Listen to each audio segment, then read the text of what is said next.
This is our attempt to rethink the academic presentation as a polyphonic dialogue through the artistic forms of video and performance. We present our art research project, The Magic Closet and the Dream Machine, about post-Soviet queerness, ways of archiving, and the art of resistance. While the majority of the existing research on post-Soviet queerness limits itself to the analysis of homophobic violence and laws and pain narratives, our project focuses on the ways people continue to live and love queerly despite the oppression. It documents vitalizing images and narratives of queer people from post-Soviet spaces. Most importantly, the project supports individuals and groups in creating spaces to imagine different, better futures. We work with local queer communities and activists in Central Asia, the Baltic region, Eastern Europe, Siberia, and the Caucasus. Together, we create a kinetic light device, the Dream Machine, and through a series of following workshops, we craft artifacts that reflect people's lived realities and dreams. We translate our mutually collected reflections on everyday life and the new experiences of queer belonging into writing, filming, and other artistic forms, and later deposit them into the online queer archive called the Magic Closet.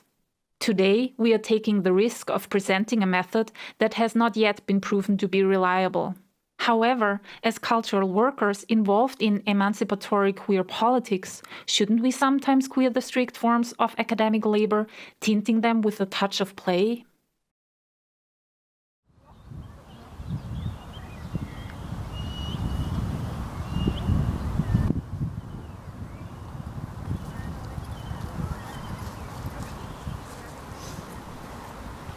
Let's start with a simple role play.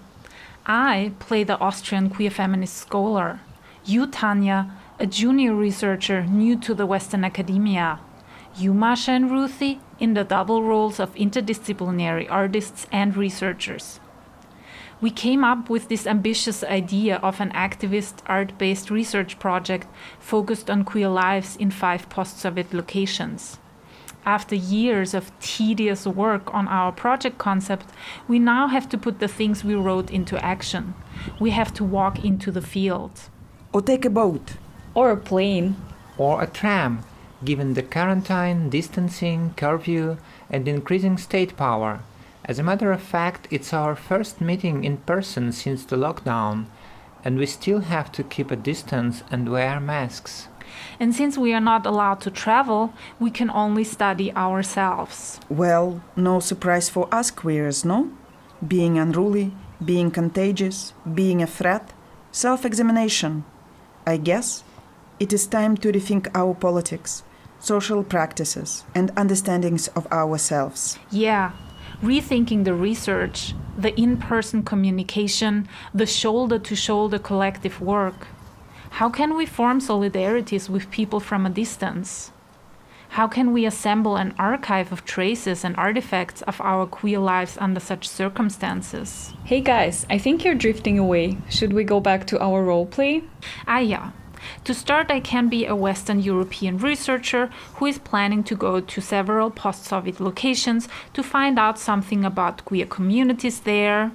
And I will answer, how very nice of you inviting yourself to post-Soviet spaces to exoticize us as naive or queerly primitive.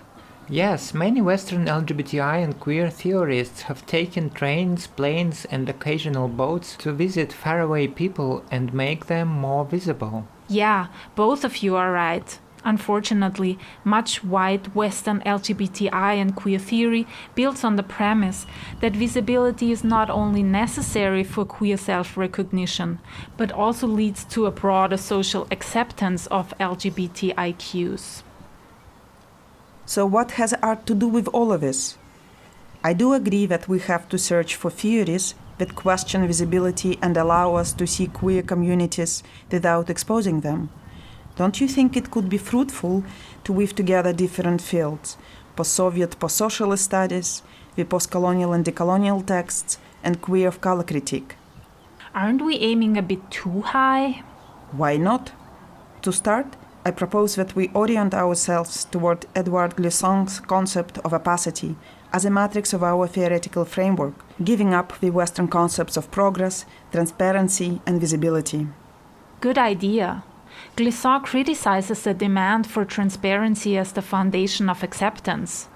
And he makes the argument that it is exactly the opacity to ourselves and to others that allows for a surplus meaning and creates relations. Hence, we can follow his call for the right to opacity for everyone as a guiding principle. But how can we apply his writing to post-Soviet spaces? How can we equate any post-Soviet queer experience with the Afro-Caribbean one? While keeping in mind the specificities and related commonalities of those post-Soviet spaces.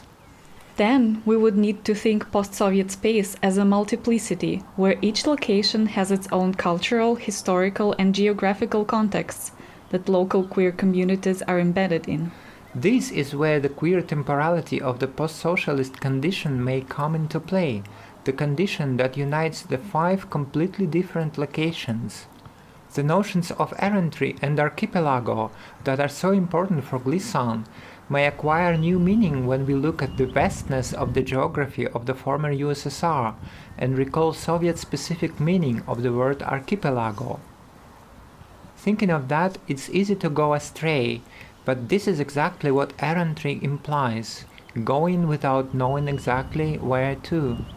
And we should remember that opacity is often a privilege that not everyone can enjoy. And besides, thinking of opacity as ontology and aesthetics, we can talk about opacity as a method. Opacity as method, super! How can one practice opacity? To look at something with one's eyes wide shut? Or close your eyes and look at me? It's our dream machine methodology, isn't it? Still, Glissant does not give us tools for understanding the post-Soviet queer conditions. Then we will need to invent them.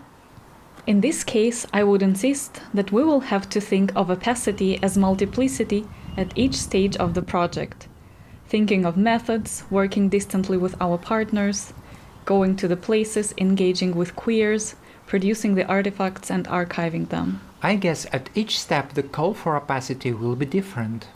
Exactly.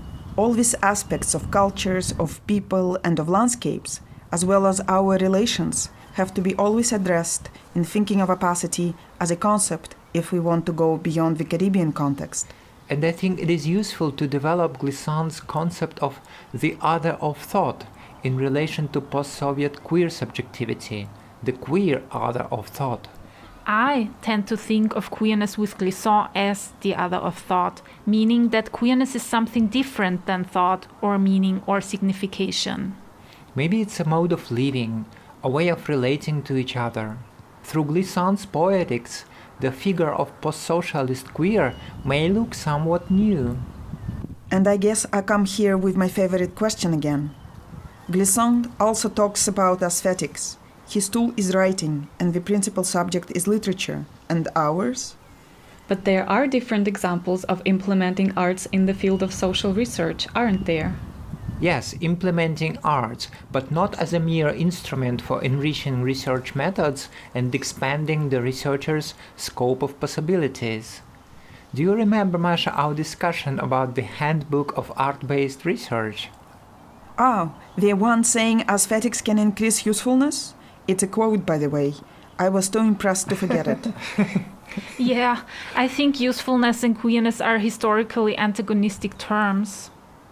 Exactly. Look at me and Ruth. We can comment on usefulness in all our artistic queer glory.